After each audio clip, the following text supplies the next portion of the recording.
Medicare is complicated. Medicare can be confusing. Medicare is no fun to study. Will you know what decisions to make when Medicare time arrives for you? My name is Doug Jones, and I wrote a book to help you figure it all out.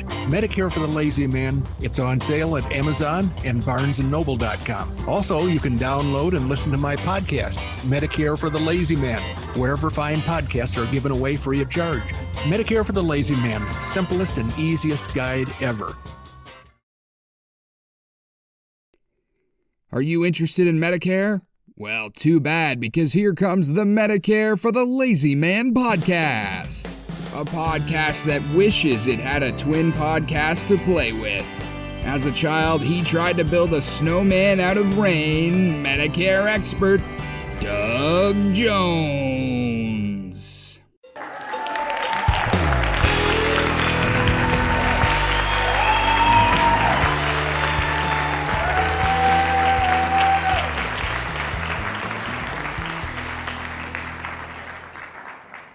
Well, hello, ladies and gentlemen. Welcome to another episode of the Medicare for the Lazy Man podcast. Thank you so much for joining us. You probably know who I am because you must have heard my Canadian nephew, Drew McMillan, announce that I am your Medicare expert. Well, he's awfully complimentary, but I'm going to suggest that he refer to me as a Medicare specialist in the future, because when an expert makes a mistake, it's horrifying. When a specialist makes a mistake, it's just par for the course, I think. Anyway, welcome to our little Medicare soiree.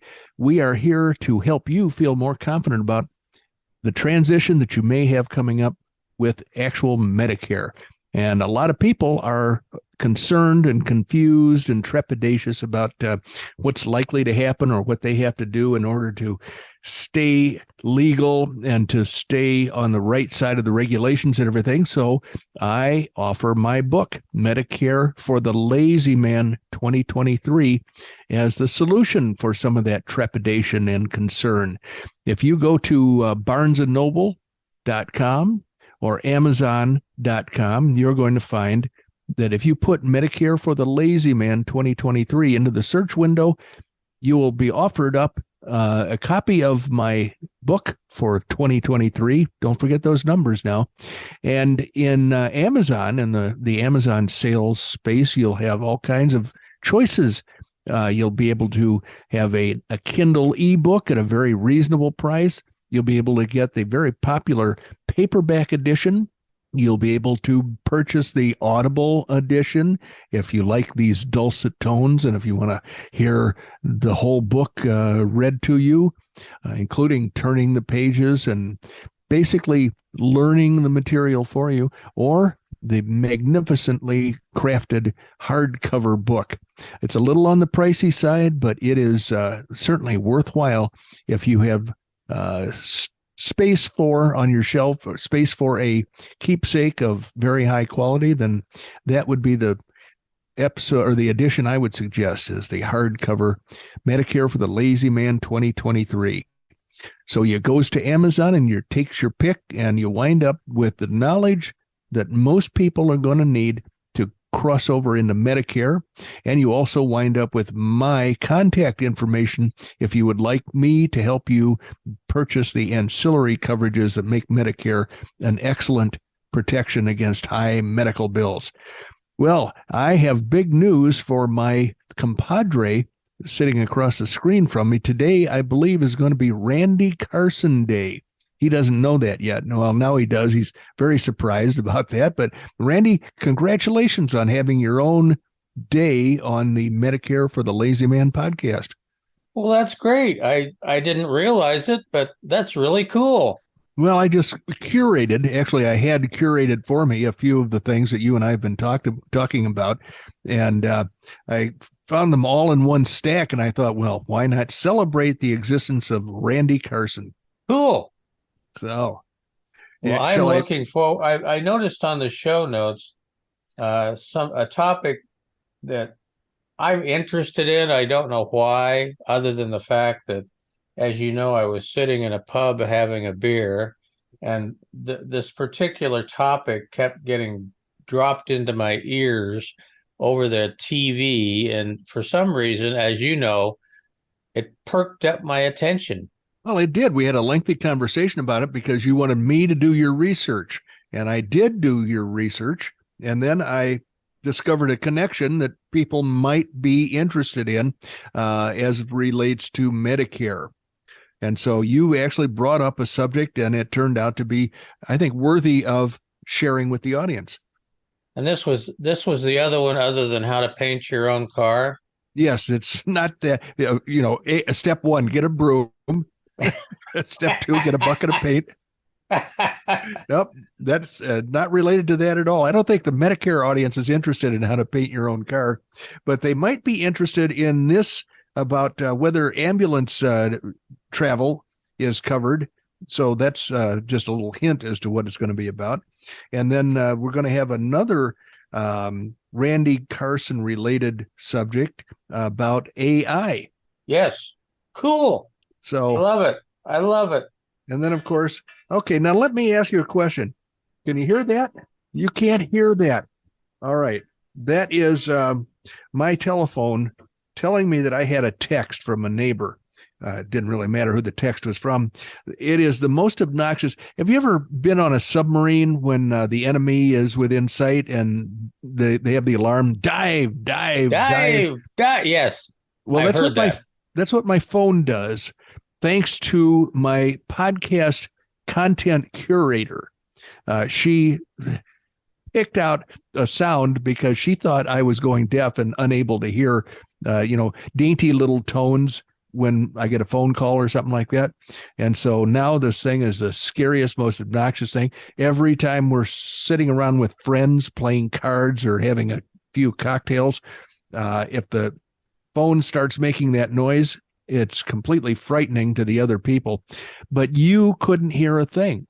And I filter, it's the background noise filter. That's incredible how well that works. All this time, 508 episodes, and I had never had any idea that we had a filter like that or that it was so effective. Well, I did. I mean, I knew it existed, but I clearly didn't know it was that effective. Literally, I know we've talked about it on air.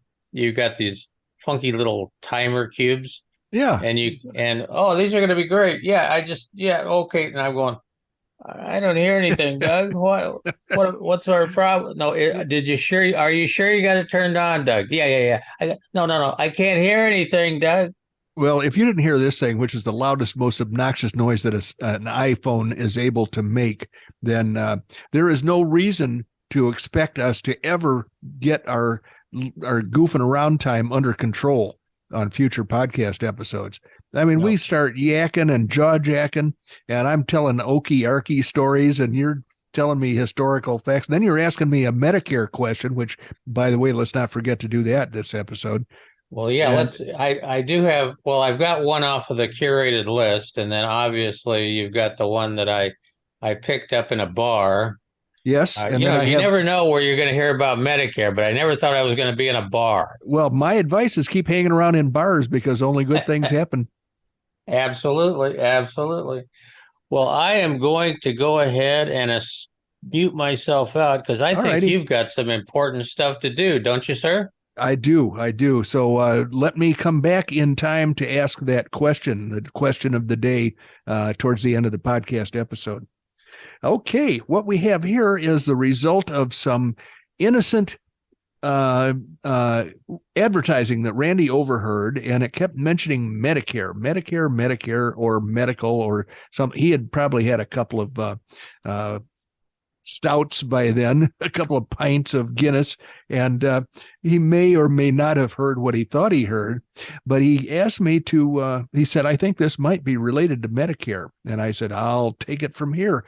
And so I did some research, and what I discovered was something that I should have already known existed. And frankly, if I hadn't been such a lazy bum, I might have already done this research on behalf of Randy and on behalf of Mary Jones's goddaughter. Mary Jones has a goddaughter who was a girl who one of Mary's friends gave birth to back in the late 60s. And this girl now lives in Arizona. She lives down in not far from Casa Grande, where Interstate 8 meets Interstate 10. And Interstate 8 starts there and heads west to San Diego from that point, a very scenic drive. But anyway, she is one of these people that works really hard at not having a real job.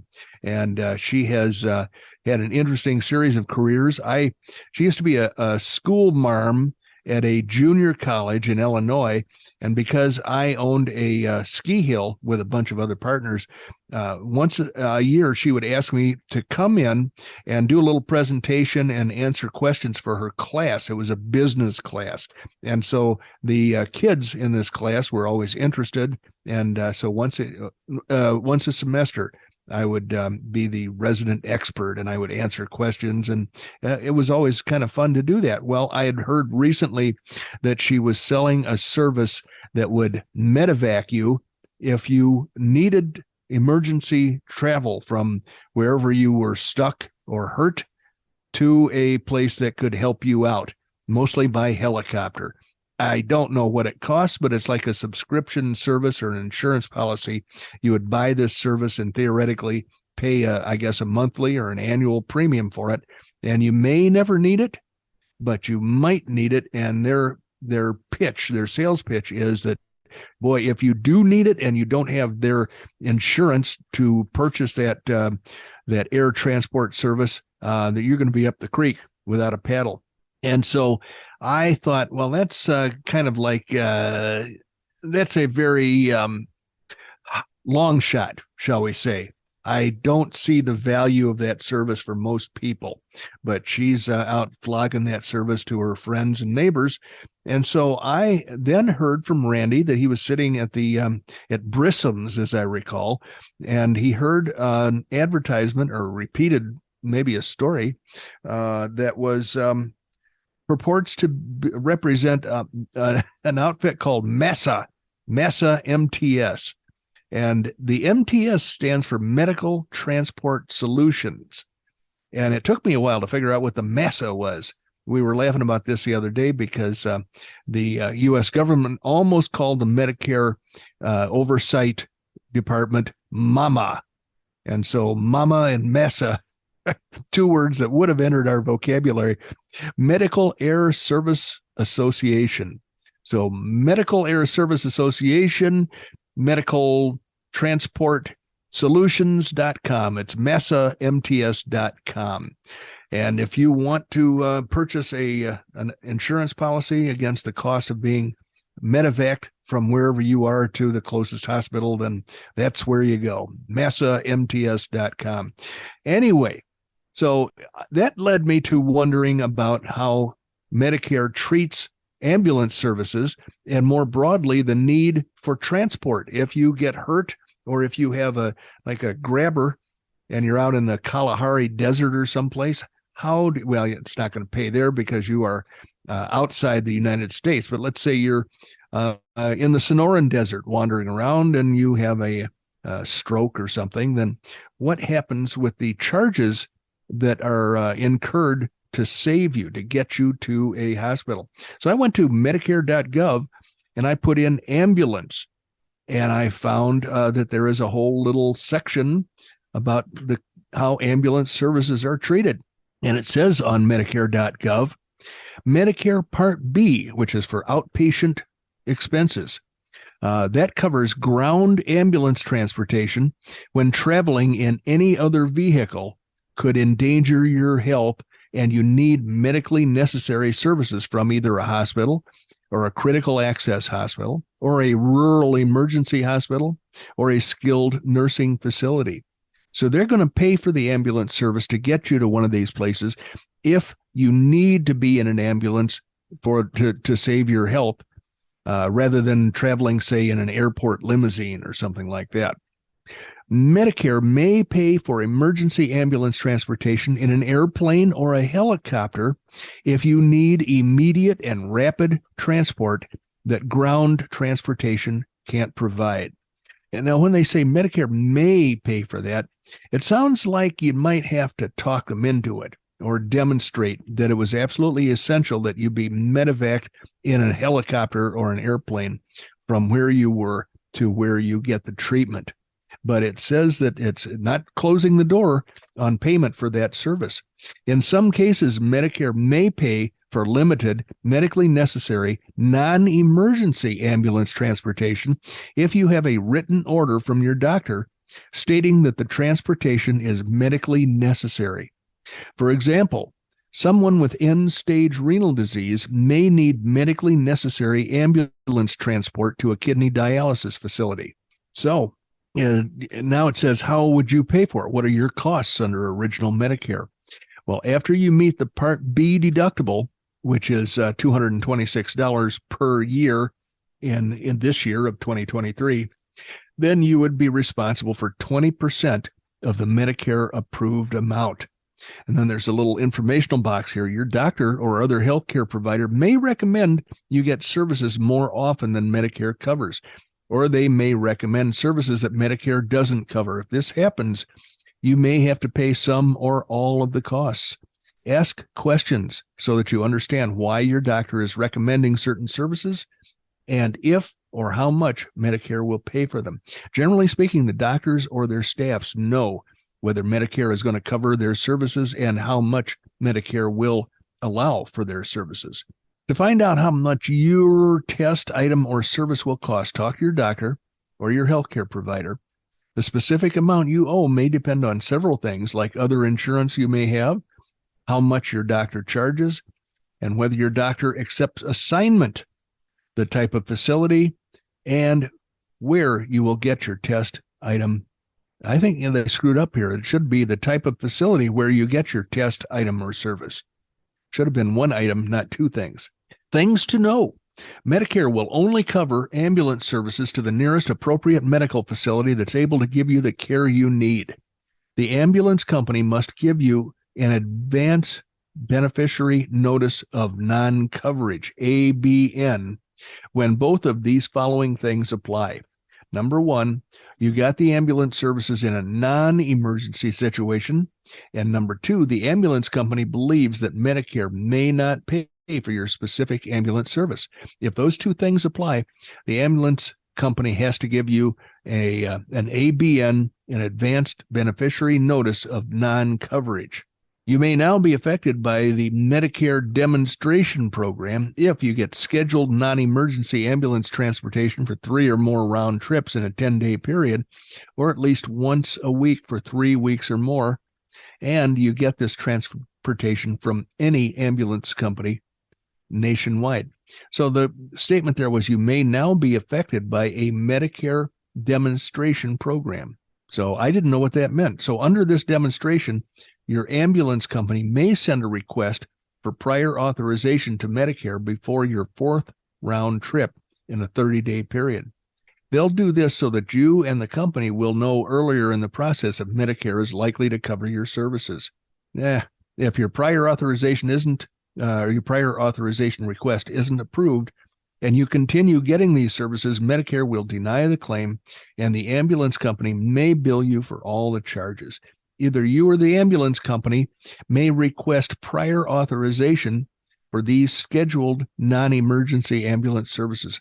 For more information, you can call 1-800-MEDICARE, which is 800-633-4227. So anyway, that's the whole thing about ambulances. That's more than you ever wanted to know.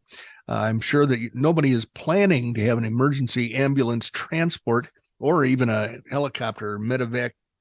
But it's nice to know that Medicare will consider these things, even if they're not an emergency situation under certain conditions. So that's one of the two amazing items that were curated to make this Randy Carson Day at the Medicare for the Lazy Man podcast. And the other item I wanted to share has to do with artificial intelligence. And Randy and I have spent a lot of time talking about artificial intelligence, almost as though artificial intelligence were created just for Randy's amusement. And so I ran across a little blurb here that very short and sweet and to the point. But basically what we're saying is that there are some lawyers that are in trouble in New York because they filed a motion. And in order for a lawyer's motion to have validity, it has, and I'm not a lawyer, I don't even play one on television, but a lawyer's motion has to have citations to prior cases that set precedent, is my understanding. And I'm sure that Dominic Regina's brother could correct me on this if I'm wrong, but I believe there has to be more substance than just grasping at thin air if a lawyer makes a motion to ask for a certain decision by the court. But these two lawyers apparently had citations that were created out of thin air by some artificial intelligence bot. And so the cited cases were completely made up. And this article says a pair of New York attorneys reportedly used ChatGPT to generate a legal motion that they filed in New York federal court, which has now put them at risk of sanctions. A judge demanded that they provide the full text for the decisions ChatGPT cited, when neither the judge nor the opposing counsel could find the cases in their reference works, I guess. The reason the cases were missing was straightforward, the judge argued. ChatGPT simply made them up. And apparently the guys who caused ChatGPT to do that were okay with that. Roberto Metta filed a lawsuit against Avianca Airlines. And of course, his suit, like many other stupid lawsuits, based on the fact that he blames the airline because he was struck by a metal serving cart, the drink carts they have on airplanes. I don't know what he was doing in the way of the drink cart to cause it to hit him. But back in 2019, he was struck by a metal serving cart, and Avianca, the airline, moved to dismiss the case. And the plaintiff's lawyers predictably opposed that motion and cited a variety of legal decisions, as is typical in courtroom spats. Well, after that, everything fell apart. Avianca's attorneys told the court that it couldn't find the numerous legal cases that the two lawyers cited in their response.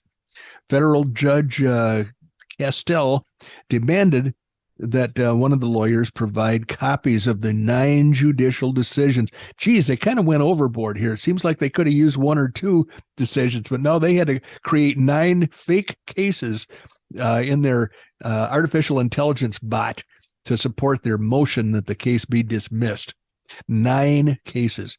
In response, the lawyer who was at fault filed the full text of 8 cases in federal court, but the problem only deepened, the judge said in a filing, because the texts were fictitious, citing what appeared to be bogus judicial decisions with bogus quotes and bogus internal citations.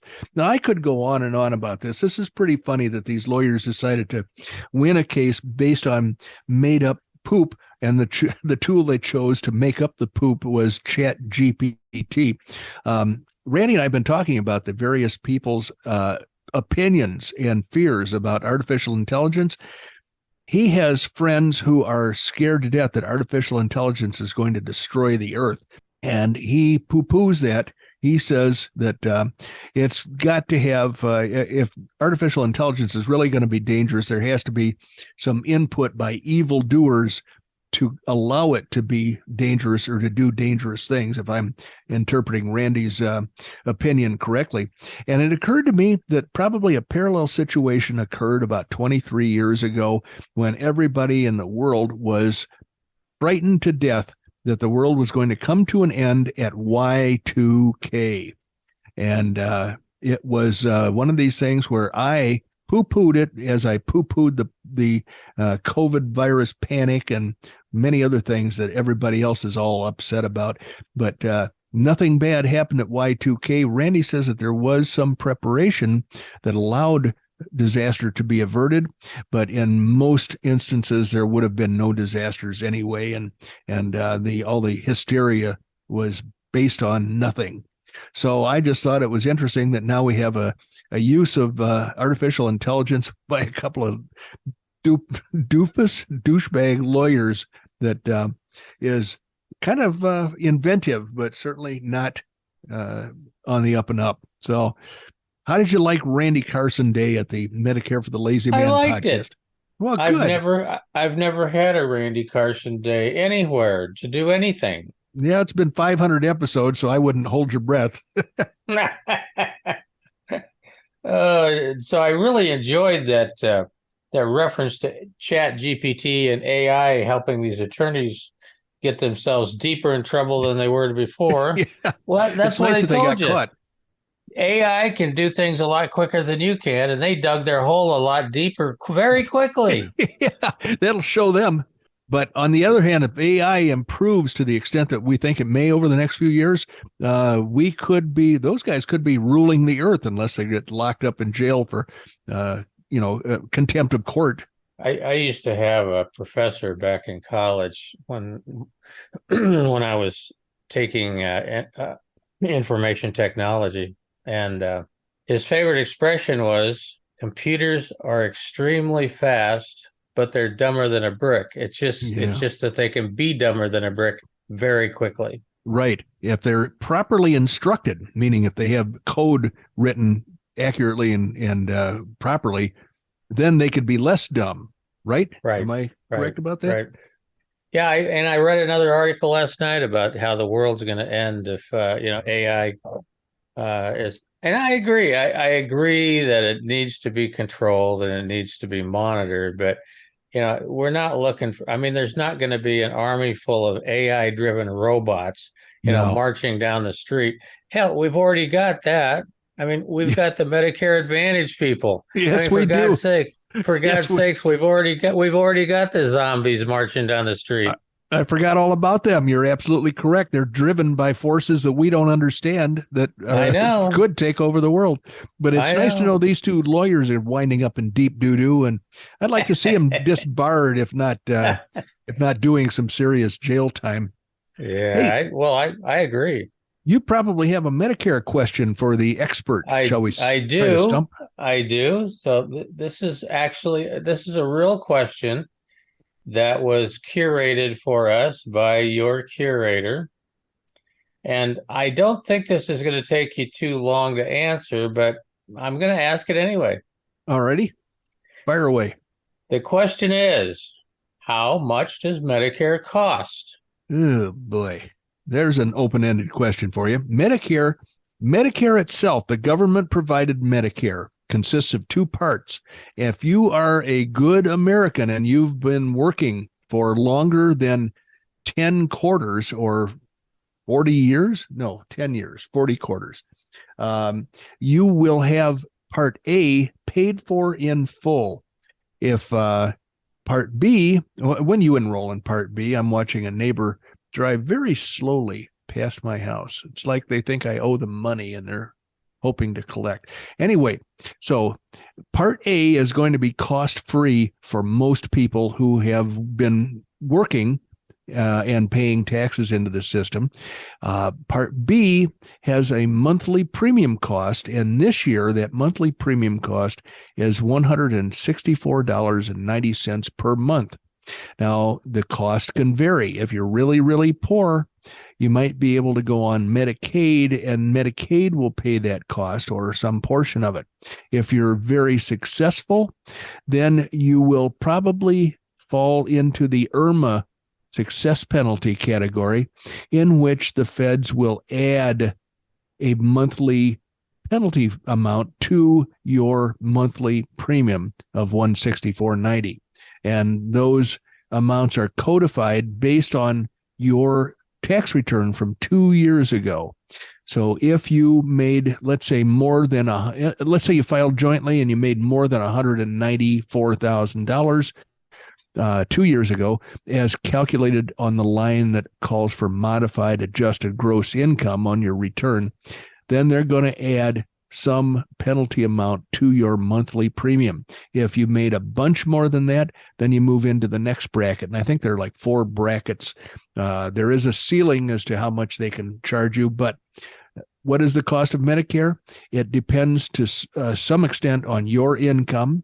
But if your income is like most people's, then your monthly premium is going to be $164.90 for Part B for the year of 2023, and it'll be different next year. I don't know whether it's going to be less or more.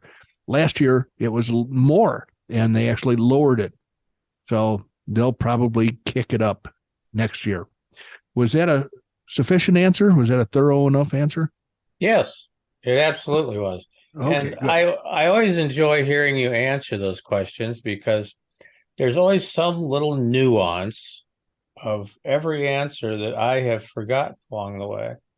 And obviously, I'll never know all the nuances of the situation, but I do feel a little bit more able to have a conversation about this topic than I did when I started with you, 3.5 years ago or 3 years ago? Well, we first met in March of 2018. So probably 2 years after that, we were podcasting. Used to be, Medigap, and my mind is going, Medigap. What is a Medigap? Yeah. I don't like that term for some reason. I don't, there are many terms I don't like because I'm a traditionalist when it comes to the English language. And I was playing cards with some people on Memorial Day, and I said, I don't like to be called a senior. And they're all old, and they all looked at me like, what are you, crazy? We're all seniors. And I said, no, I'm not, because I was never a junior. So why would I want to be a senior? So stop calling me a senior. I've got a similar feeling about some terms like that, Doug. Sure. One that just burns my tush like a fire about 3 feet tall. Yep. Silver sneaker programs. Oh, yeah. I hate them. Yeah. Well, there's a lot of silver stuff out there, and it's all old people. Like, we have silver hair. What about baldies? What about the guys that are bald? How about Chrome Dome? How about Chrome Dome programs or they're bold on the top and it looks like a road map to Southern Africa. Sure. Let's get something going for those guys. Yeah, but I don't like Medigap, and I can't tell you why, except that the people that I hear using the term Medigap are not very serious about their Medicare calling. Whereas I feel as though I have a higher calling, and I'm responsible for an audience's welfare. And to use a term like Medigap that isn't really very serious, I think it's doing a disservice to the audience. Yeah, no, I agree. I totally agree with you. Well, our 75-cent clock just expired. So we're going to have to close down shop for today, land the plane, bring the bus into the station. But before I do that, there's a couple things I always want to mention. Number one is we don't make it painfully obvious, but it should be known to everybody on the podcast that Doug is nationwide licensed to be your Medicare supplement helper. You can reach out to him at dbj@mlmmailbag.com. You can check us out on the website at medicareforthelazyman.com. We talked about the books, we talked about the audios, we talked about all that good stuff, but we didn't talk about the fact that you can keep us in the hunt for the prize by finding a place to give us a rating on the podcast and the book. And also, I would also like to mention that in case you haven't been watching your clock, and most people don't because they're just up against the screen in rapt interest listening to the podcast, that you have just spent about 32 and a half minutes with Doug Jones, the insurance guy from Oklahoma. No more. He moved west and he's living in Cave Creek, Arizona now. He's up behind the city in the mountains in his purpose-built fortress of solitude that keeps all Medicare Advantage people at least 300 yards away. Unless their faces are pressed against the screen. Well, that too. Yes, that can happen. Well, anyway, thank you, Randy. And thank you, ladies and gentlemen, for joining us. I'll look forward to intercoursing with you next time. Intercourse being communicating. Bye-bye.